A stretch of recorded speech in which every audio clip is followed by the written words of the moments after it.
a sculptor.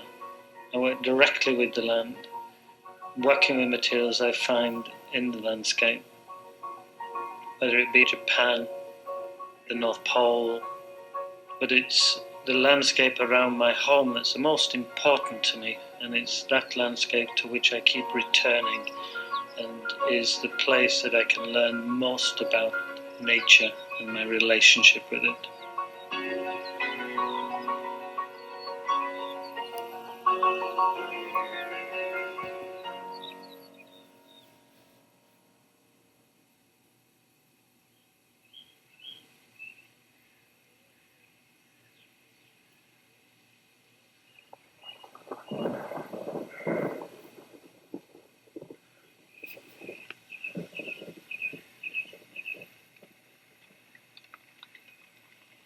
I keep returning to this tree, and I've worked on it many times over the last few years, and I have made works in different seasons, and I've seen the tree come into growth, lose its leaves and go back again in winter.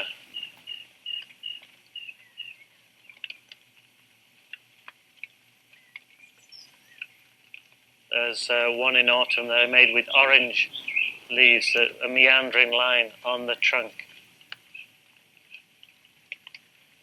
Spring, probably the best work I made in spring was a dandelion line.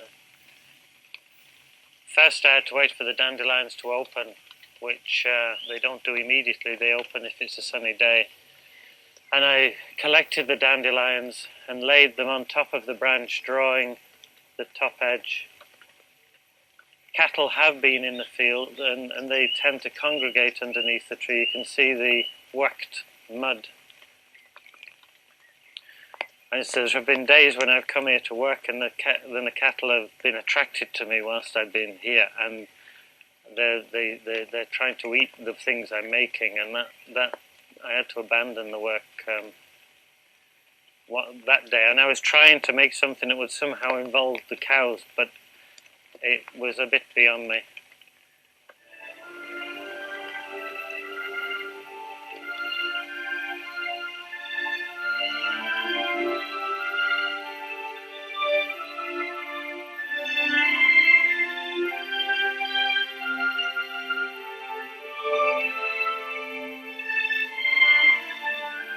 I'm not particularly interested in the names of things.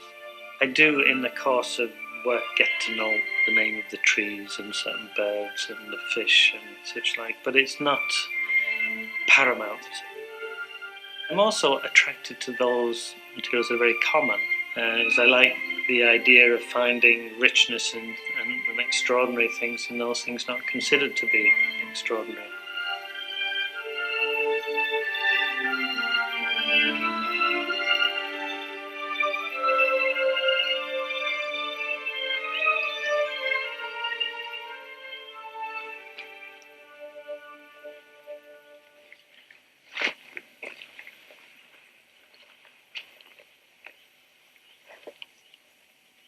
I've begun working with the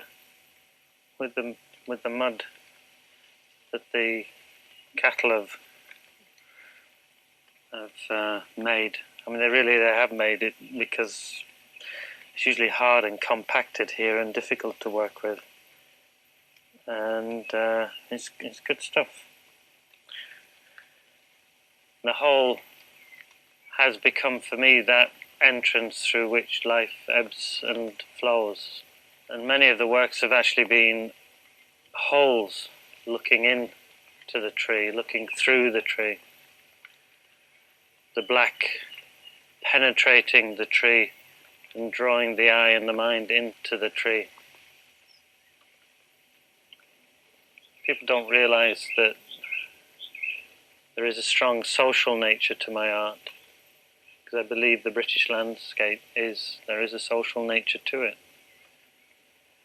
Every field is there because of the way people have worked the place, and even this tree is here because of the way this field has been developed and managed. to understand the tree in summer, I have to work with its shadow. And sometimes when I'm working with lights, I will make an edge to cut the light into two, into the light and dark.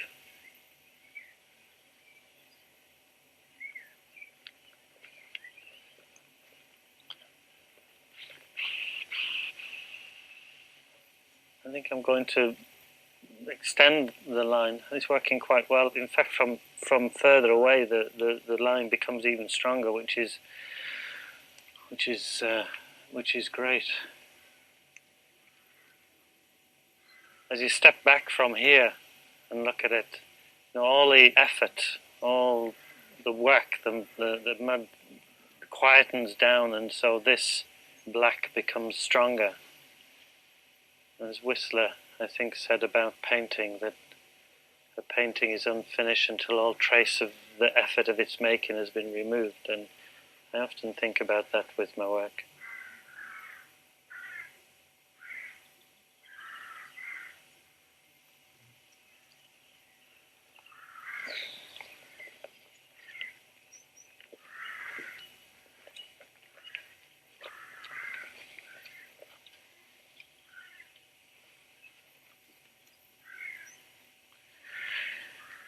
The weather today is good for this. This is perfect again.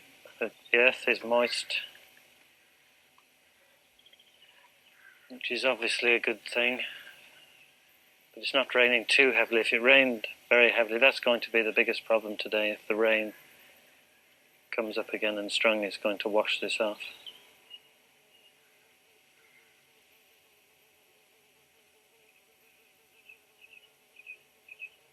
It's a nice work. I think I put the curves in to give it movement. Straight edge would have been a little bit static. But the serpentine form is one that seems to reoccur in my work. In no way are they meant to be snakes. I never described them as snakes. Yet I have to acknowledge, I just find them to be the perfect sculptural form, a simple line that moves in sympathy with the surface of the land. But it's not a snake. This piece is a good work. I feel as if I've broken through the difficulties I've had with the tree in the summer, because I've introduced both light and dark into it, so it's working with light and shadow. I'm very happy with that.